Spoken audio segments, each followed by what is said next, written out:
Hello and welcome to another episode of the Leadership Lens, where we speak with global leaders on what's trending in the ecosystem. Today we have with us another very special guest, Mr. Chandan Mukherji, who leads the marketing mandate at Nestle. So Chandan, you've been with Nestle for a very long time, and Chandan's also worked with Unilever for a very long time, and in India roles, in global roles, he's managed the brand through multiple I would say multiple situations, really good times. I think Nestle is doing so well in India, and we're so proud of that, Chandan. You want to tell us a little bit about your journey with Nestle and overall the FMCG space? Well, thank you, Shiny, for this nice conversation. Yes, I think Nestle is one of the most, let us say, reputed brands with a lot of corporate trust and reputation behind. Consumers really kind of believe in Nestle and its purpose, and it's good to see that consumers have reposed so much of trust in us. From my perspective, yes, I've been with Nestle for about 20 years now. I was in a role in India, and then I went to the headquarters in Switzerland, and then now back in India. And before that, I used to be with Unilever in India. So it's been a fascinating journey to see so many evolutions, changes in consumer behavior, so much of digitization that is around us, and always exciting times lie ahead of us. When you say Nestle and Switzerland, the one image that I have is the red colored chocolate bar that we used to eat. I think that's such an iconic piece of Nestle. Maggie, of course, but that chocolate is always going to stay with us. Yes, our chocolate has the red color identity Yes. with it, and that's a very integral part of the brand properties of the brand. Correct. So, Chandan, tell me, millennials have a beautiful association with Nestle, and I think very fond memories. Memories, kya? Matlab, even yesterday's memories. I think I can eat a packet of Maggie whenever, anytime. But tell me, how have you seen consumer behavior evolve? I'm sure a lot of people ate a lot of Maggie during the COVID phase, and when we were sitting at home and not, being able to cook or buy food. But how has consumer behavior evolved in the last 3 years, given we have so much technologies and so many new products coming into the market? What does it really mean for Nestle? Well, consumer behavior is always evolving. Of course, we see now the advent of the younger generations, Generation Z, and even younger generations than that. And of course, they have a shorter attention span. They're much more digital in their approach, much more visual in their approach, because they're consuming a lot of visual content from various places. Today with the advent of e-commerce, Q-commerce, the shopping behavior is also changing. Of course, there is an omni-channel shopping behavior overall, with regular retail and all of that also having a very important role to play. The consciousness about health, about food, and everything else also becoming more important. The notion of identity of these consumers and these people is also becoming very important. So we see a lot of change on different dimensions, from a motivation standpoint, from a behavior standpoint, and from the overall external ecosystem standpoint. So very exciting times to constantly adapt brands, constantly be in tune with the times, resonate with culture, and at the same time, make sure that our brands are relevant in the changing milieu of today. You talk about brand relevance, and I see that Nestle has clearly, I wouldn't say moved, but expanded its marketing strategy into creating so much content that is extremely relevant for all strata of society, really. From a teenager who wants to whip up something really quick for themselves, to that mother who wants to, clearly provide nutritious food to her infant or to her toddler. You want to tell us a little bit about your content strategy, and we've been speaking AI the whole day, so the role that AI plays with it. Sure. Well, content is absolutely king in terms of brand development and finding the right sort of elements that resonate with people on one side and is also meaningful for the brand from the other side. So content development still remains human in its centricity, in its core.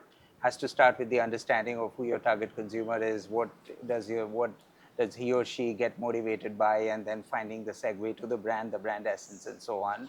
So our big ideas are very much still, strategized by people and humans, and we sort of, develop our big ideas. But then once you have a big idea, then you can start developing content in multiple ways. People are on different touch points, people are on different platforms, consume things in different ways, engage with brands in different ways, and with so many different possibilities. It's essentially trying to follow the consumer, where the consumer is, and what kind of platform he or she is, and therefore the right kind of content which can really work out there. We're also lucky to have a portfolio, of different product categories and so on. So therefore, we talk to different consumers. There's no one consumer. We talk in our different categories to different consumers. It could be mothers, it could be younger people, who could be people from various socioeconomic strata and so on. And we tailor our communication to them. Today, with so much of digitization, there is also the chance of personalizing content. So therefore, we use a lot of technologies to personalize, and with more advent of AI, AI works both in terms of content and in media and in engagement. And it's really a fusion of all the three that can bring our brand propositions alive. For example, we have a lot of AI-driven content where we are using AI not just to generate, not just to ideate on content and look at different possibilities. We are also using AI for testing some of our content and seeing what really works. It gives you the space and the bandwidth to try different options and experiment and see which one really clicks and resonates. At the same time, with different AI-powered solutions, you can connect with the consumer in media terms. Look at right kind of audience signals, look at right kind of audiences, and therefore turn up the right content for them. Also look at upper funnel and lower funnel. So I think the whole space is available. Of course, it's evolving. Things are getting sharper. We're training some of our AI models, using some different pieces of content to see what more can be produced, with those content. So it's an ever-evolving journey and really exciting times. And iMedia, of course, is a great platform to learn and know more about the evolutions in the space. So are you building these AI models in-house, or are you buying them? How does that work? So we have certain partnerships. We have certain partnerships which we are leveraging. Some of them are a little wider global ones. Some of them are local ones. But we are trying to see how best to use technology together with the experts who know the technology well, and who have the licenses and so on. So we are partnering with the ecosystem to develop this content. We are also going more and more into our own studio and leveraging some of the capabilities out there.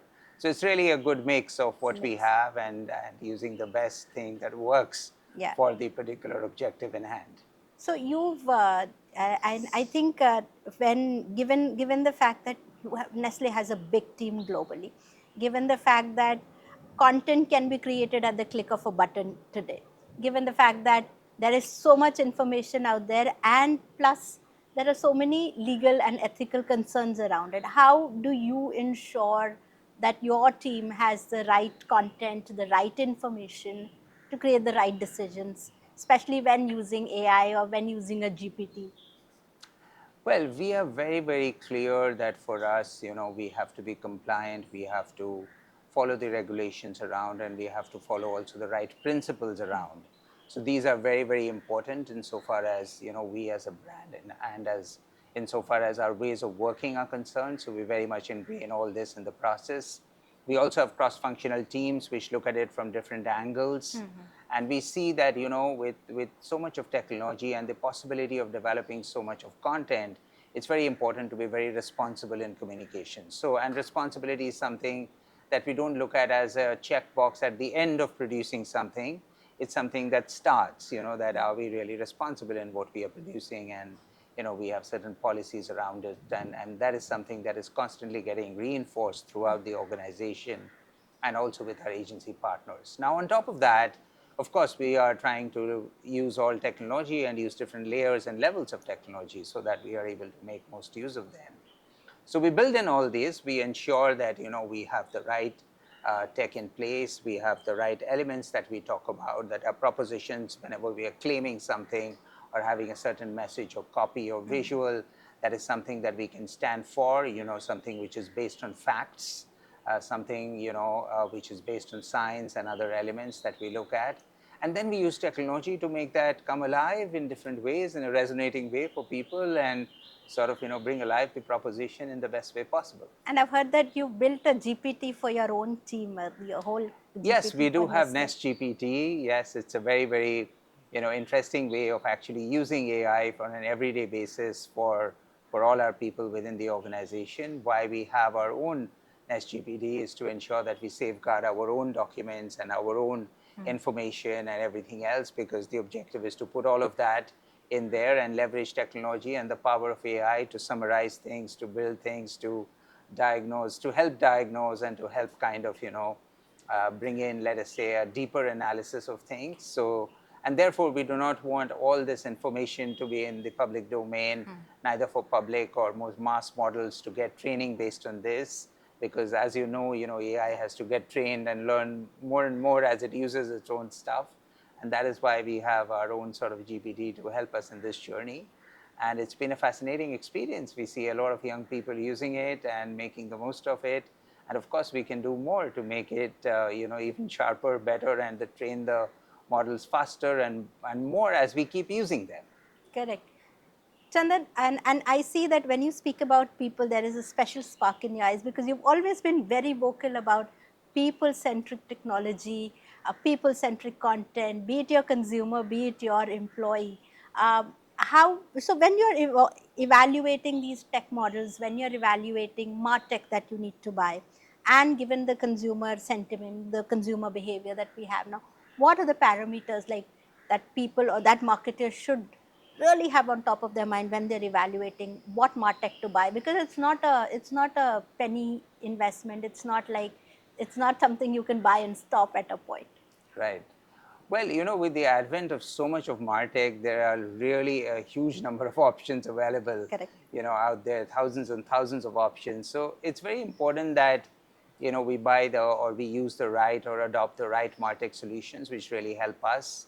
So we look at essentially three things. One is that we always try to have as much as possible an end-to-end kind of thinking, because that really works. Instead of thinking in pieces, we try to ingrain that to see what could it be when you look at it from an end-to-end perspective, so a little more holistic perspective of things. The second one is to, of course, look at, what are the solutions and how robust are the solutions by themselves, how are they really able to get in data from different places, and how are they really able to use the right technologies and tools underneath and systems and processes underneath to be able to use that data in the right way to leverage, marketing technology. And third is to look at all elements around compliance and business processes so that they're all well integrated.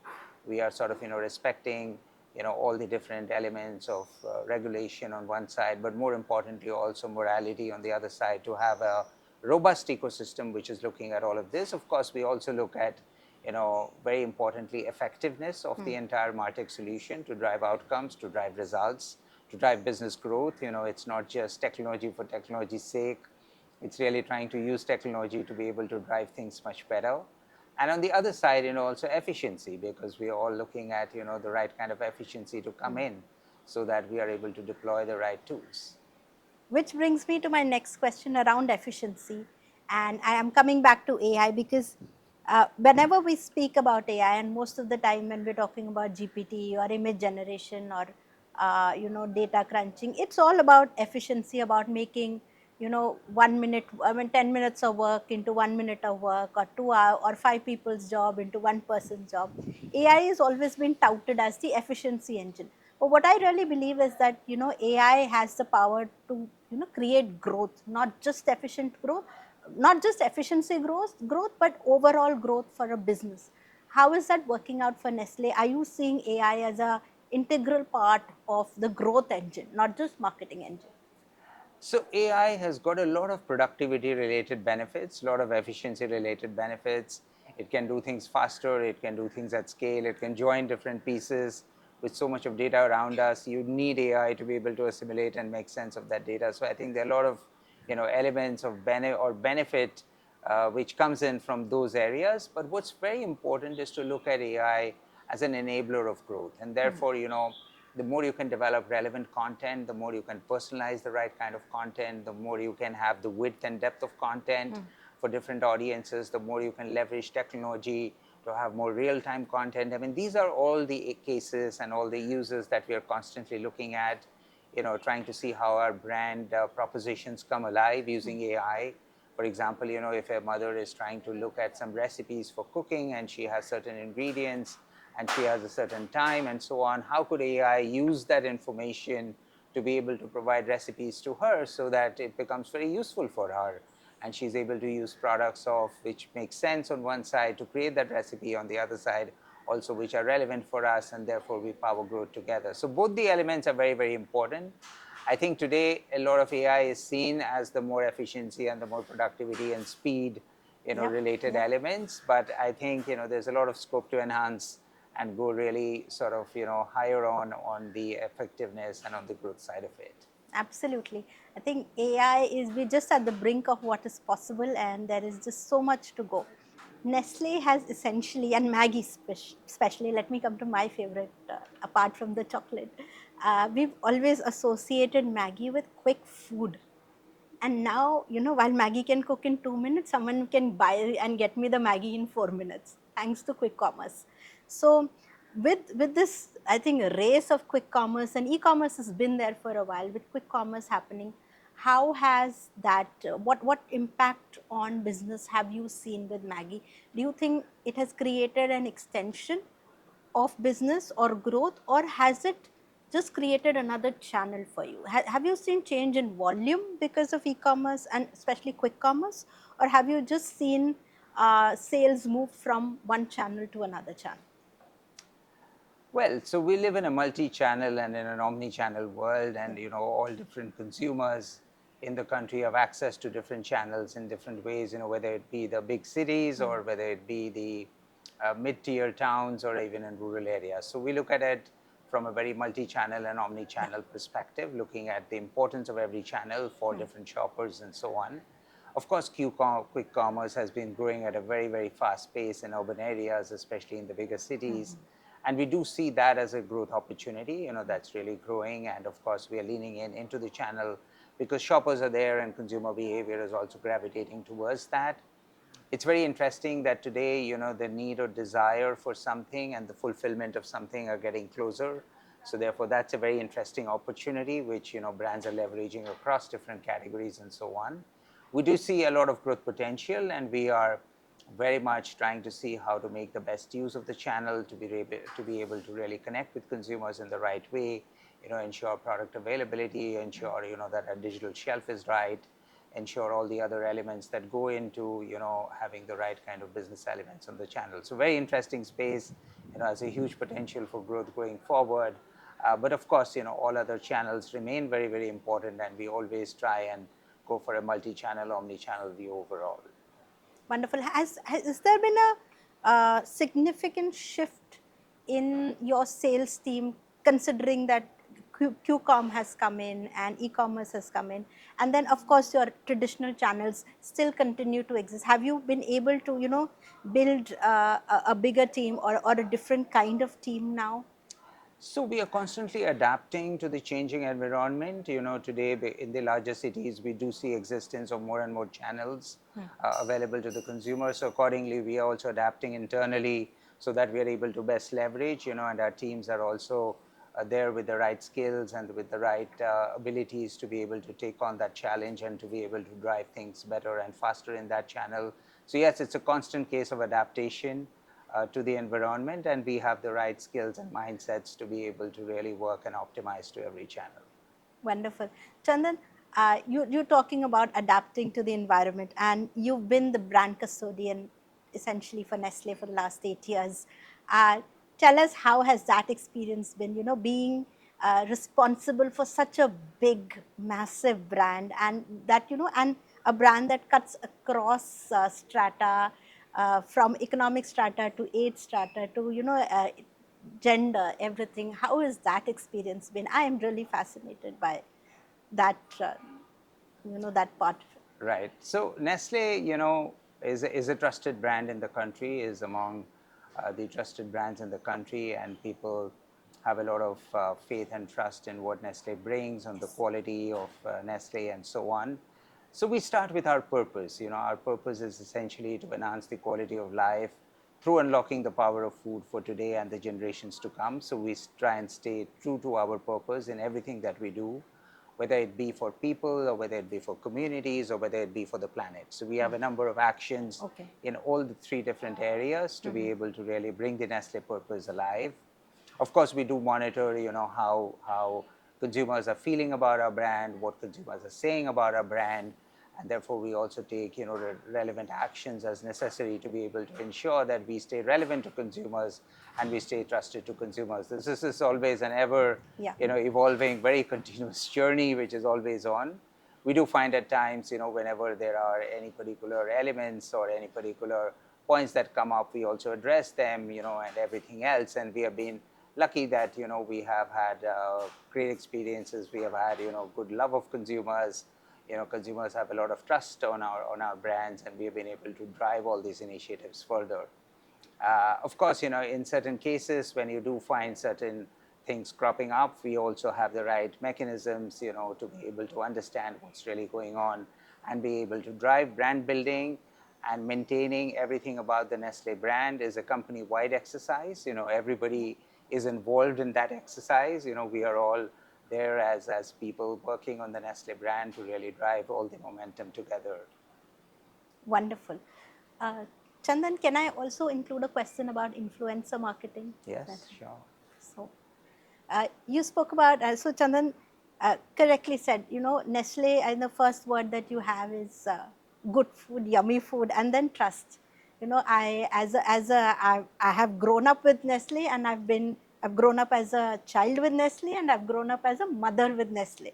So both, and spent enough time on both sides. So I understand the first thing with Nestle is trust.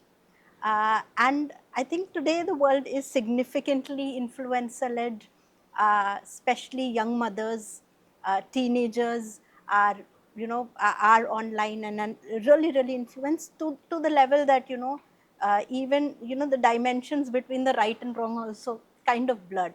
How are you using influencer marketing effectively to maintain this trust in the community, and also to launch new products or anything innovative that you've done with influencers? So yeah, well, over the last few years, influencers have become more and more important across the spectrum, and you do find, younger people having a lot of, let us say, time spent with influencers. Influencers are talking about various things which young people gravitate towards, resonate with, and so on. So we have been also, trying to bring in creators and influencers into our mix. And for all our lead brands, or for many of our lead brands, we have very specific influencer and creator related content where they bring alive, different dimensions of the brand. So for example, on a brand like KitKat, we had various influencer campaigns around catch a break, where influencers are talking about how you could catch a break in your everyday life and how breaks are important for you to be able to take a pause and a short little break from all the hectic life that we are all getting into and all the different activities that we do throughout our lives. We again have a good spectrum of influencers who talk about Maggie and to bring alive the Maggie proposition, in different ways and so on. So yes, it's absolutely key that we have the right influencers on the brand who who resonate with our audiences, who connect with the right kind of audiences, and at the same time also have the right values which can connect with our brands. So we use both the dimensions to make the choice of influencers. Correct. Of course, we use a spectrum of more bigger or macro influencers to more micro and nano influencers for different purposes. When you're looking more top of the funnel, maybe you're looking at a little more of the macro type of influencers. When you're looking at more about, let us say, a specific way of cooking or some recipes or something like that, and you talked about, you as a mother, and then we, look at more the nano and the micro influencers to basically talk about application of some of our products, like Masala Magic, for example, in different recipes in different parts of the country as well. So therefore, we are using the full spectrum. And of course, these are very, again, exciting times to bring in not just our content, brand-related content, but also partnering with influencers who have a strong voice and who can also further the entire proposition of the brand and make that come alive in the right way to consumers, which consumers, again, connect with. Absolutely. With some of the legacy brands, we've seen an extremely big wave of D2C, and it continues. And they've been on the forefront of using technology and so on. And we've also seen that for legacy brands to reach that level, it's been tough. But I think that Nestle has done a phenomenal job here. You've continued with the legacy, the strong legacy, but you've created, there is so much usage of technology, and exciting, innovative, intelligent use of technology that Nestle has done. Do you want to share any anecdotes, any campaigns that are close to your heart that you've done recently, that you want us to know about? Well, yeah, sure. So, we always, like you mentioned, we always follow this human-centric, technology-enabled approach, and that has been our way of working.